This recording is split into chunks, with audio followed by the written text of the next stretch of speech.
देखिए, भारतीय दंड संहिता में इसके पहले हमने मानव शरीर पर प्रभाव डालने वाले अपराधों के विषय में आपको भारतीय दंड संहिता की धारा 299 से लेकर 326 तक हमने 26B तक हम आपसे चर्चा कर चुके हैं। 299 से 326B तक कि मानव शरीर पर प्रभाव डालने वाले जो अपराध हैं उन अपराधों के विषय में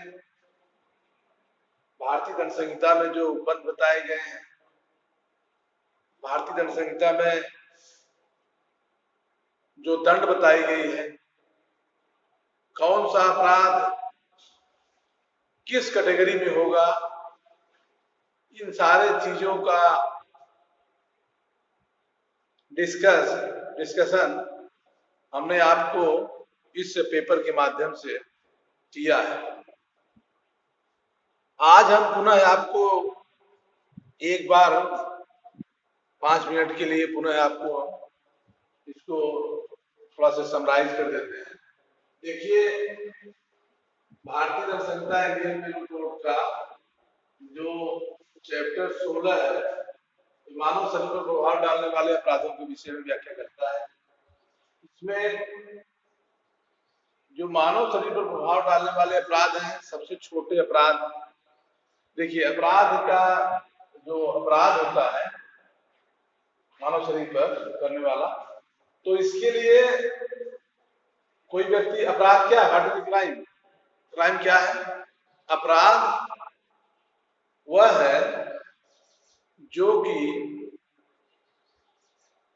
अपराध के 4 आवश्यक तत्व, ऐसे कह सकते हैं अपराध के 4 आवश्यक तत्व है: मानव, दुराशय, कार्य और क्षत। मानव द्वारा गलत आशय से कोई कृत्य किया जाएगा जो आपराधिक प्रवृत्ति का हो तो अपराध हो जाएगा। तो यहाँ मानव शरीर के विरुद्ध अपराध की जो कैटेगरीज बताई गई है, वर्गीकरण किए गए हैं। इसके लिए मुख्य रूप से आशय, intention, knowledge, weapon, intention, weapon, knowledge, आशय, ज्ञान और उस आपराधिक कृत्य करते समय अभियुक्त ने जिस औजार का, जिस उपकरण का प्रयोग किया था, उसी के अनुरूप अपराध की गंभीरता तथा अपराध की वर्गीकरण किया जाता है। अपराधी उसका क्या आशय है, उसका क्या ज्ञान था और किस उपकरण से वह आपराधिक कार्य किया था। जैसे आप देखेंगे 2 तरीके का उपकरण होता है, एक शार्प इंजरी होता है, ब्लंट इंजरी होता है। तेज धारदार होता है या कुंडाले होता है। तेज धारदार हथियार होता है अथवा मोटा मतलब शार्प इंजरी नहीं करके उसको कह सकते हैं कि लाठी, डंडा, राड, लोहे की पाइप जिससे फूट सकता है, कटेगा नहीं। तो भारतीय दंड संहिता में 2 तरीके का वर्गीकरण किया गया है, एक शार्प इंजरी, एक ब्लंट इंजरी। शार्प इंजरी मतलब तेज घाव। कौन से ऐसे घाव है जो तेज घाव है, उनकी अपराध की जो दंड संहिता में जो बंद बताया गया है किस तरीके का है, यहाँ हम बताने का प्रयास कर रहे हैं। और ब्लंट इंजरी, मोटी घाव से जिन धाराओं के अंतर्गत दंड का उपबंध किया गया है, जिन धाराओं के अंतर्गत तो व्यवस्था बताई गई है, उसकी व्यवस्था, उसका व्याख्या किया गया। जैसे किसी व्यक्ति को या आप एक घूंसा मारते हैं, हल्का से इंजरी कायद करते हैं, जो 319 में आता है। 319 में परिभाषा में है जो व्यक्ति किसी व्यक्ति को क्षति कारित करता है, जो शारीरिक पीड़ा या चोट होती है, 319 में उपहत कायद करना, सुरक्षा उपहत कायद करना 321 में परिभाषित बताया गया है। दंड 323 बताया गया है। 323 में दंड की व्यवस्था बताई गई है, 1 वर्ष दंड की बात बताई गई। और तेज मार देंगे, उसके शरीर का कोई अंग भाग, कोई शरीर का कोई भाग जो है क्या हो जाए कि शरीर में ही रहे लेकिन वह जो है डिस्टर्ब हो जाए। शरीर का कोई अंग, कोई भाग जो है टूट जाए, जोड़ों से खिसक जाए, इसकी परिभाषा आपको कहां मिलेगी? 320 में। 320 की जो कैटेगरीज बताई गई है, 320 में 8 कैटेगरीज से दंड, 8 कैटेगरीज से 8 प्रकार से दंड, अगर 8 प्रकार 8 तरीके से क्राइम किया जाएगा, इंजरी कारित किया जाएगा, किसी व्यक्ति को चोट कारित किया जाएगा, 8 तरीके जो भारतीय दंड संहिता की धारा 320 में उपबंधित किए गए हैं। यदि उनमें से 8 में से किसी भी तरीके से इंजरी कारित किया जाएगा तो उस अभियुक्त को भारतीय दंड संहिता की धारा 325 के अंतर्गत जो दंडित किया जाएगा। 325 में 7 साल की सजा है, ध्यान दीजिए। 325 में, 325 की परिभाषा आपको मिलेगी 320 में, बहुत ध्यान दीजिएगा। और तेज मारते हैं जो जीवन के लिए खतरनाक चोटें हो जाए, वह आपराधिक मानव वध की कैटेगरी में आता है। मर सकता था लेकिन मरा नहीं, बच गया, तो 308 होगा। 308 होती 7 में शार्प इंजरी, 308 में ब्लंट इंजरी, मोटे उपकरण से, लाठी, डंडा, रॉड, लोहे की पाइप या ईंटा छेका या किसी चीज से इंजरी कारित किया जाता है कि जिससे उस व्यक्ति की जो इंजर्ड है उसका जीवन खतरे में हो जाए, डेंजर फॉर लाइफ हो जाए, इतनी चोट हो कि जीवन के लिए खतरनाक चोट हो। डॉक्टर साहब अपनी सप्लीमेंट्री रिपोर्ट में, मेडिकल रिपोर्ट में लिखे हो कि this injury are danger for life, इस चोट से जीवन के लिए खतरनाक चोटें थी, इससे व्यक्ति मर सकता था, कैन बी पॉसिबल है, मर सकता था, मरा नहीं। प्लांट इंजरी से 308 हो गया। सपोज करिए और तेज इंजरी हो गई थोड़ा से और उससे व्यक्ति मर जाता है, तो यहाँ 304 होगा। 304, 302 में क्या अंतर है?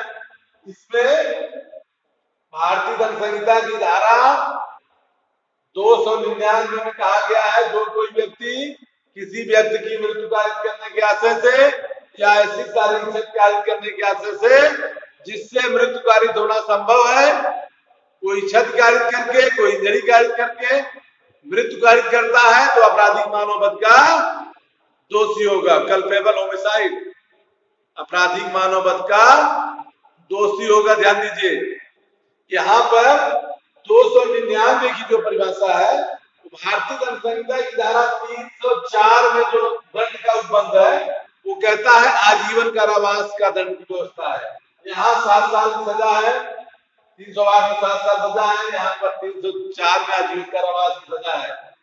अब आपराधिक मानव वध हत्या, कब कोई हत्या आपराधिक मानव वध होगा और कब कोई आपराधिक मानव वध हत्या होगा, इसके लिए भारतीय दंड संहिता की धारा 300 में 5 दृष्टांत बताए गए, 5 स्पष्टीकरण बताए गए हैं। पहला है जब वो गंभीर और अचानक प्रकोपन में कार्य कर रहा था, जब वह गंभीर और अचानक प्रकोपन में कार्य कर रहा था। ध्यान दीजिएगा, जब वह व्यक्ति गंभीर और अचानक प्रकोपन में कार्य कर रहा था, गंभीर और अचानक प्रकोपन में कार्य कर रहा था, और यह शरीर या गंभीर और अचानक प्रकोपन में कार्य कर रहा था। दूसरा, अपने शरीर एवं संपत्ति की रक्षा के अधिकार के प्रयोग भी कर रहा था। शरीर एवं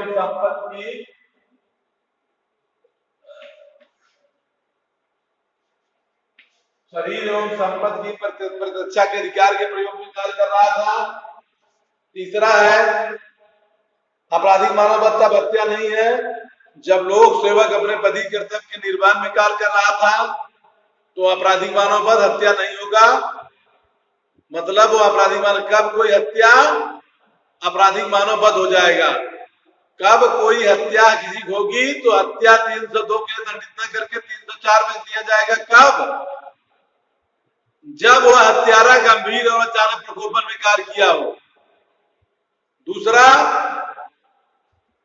वह सेल्फ डिफेंस में कार्य किया हो। भारतीय दंड संहिता की धारा 100 में सेल्फ डिफेंस बताया गया है, जो 7 तरीके से है। उन सातों काइंड से, सातों प्रकारों में से किसी प्रकार से हत्या किया जाता है तो डिफेंस में आता है।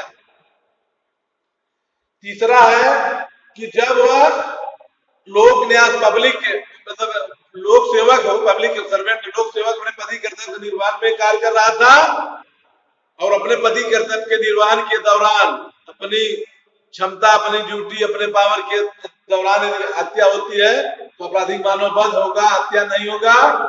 तीसरा, चौथा है कि अचानक लड़ाई झगड़े के परिणाम स्वरूप अगर हत्या हो जाती है, आपस में दो लोग आपस में बात कर रहे थे, अचानक लड़ाई झगड़े के परिणाम स्वरूप हत्या हो जाती है तो आपराधिक मानव वध होगा, हत्या के लिए दंडित नहीं किया जाएगा, अचानक लड़ाई झगड़े के परिणाम स्वरूप।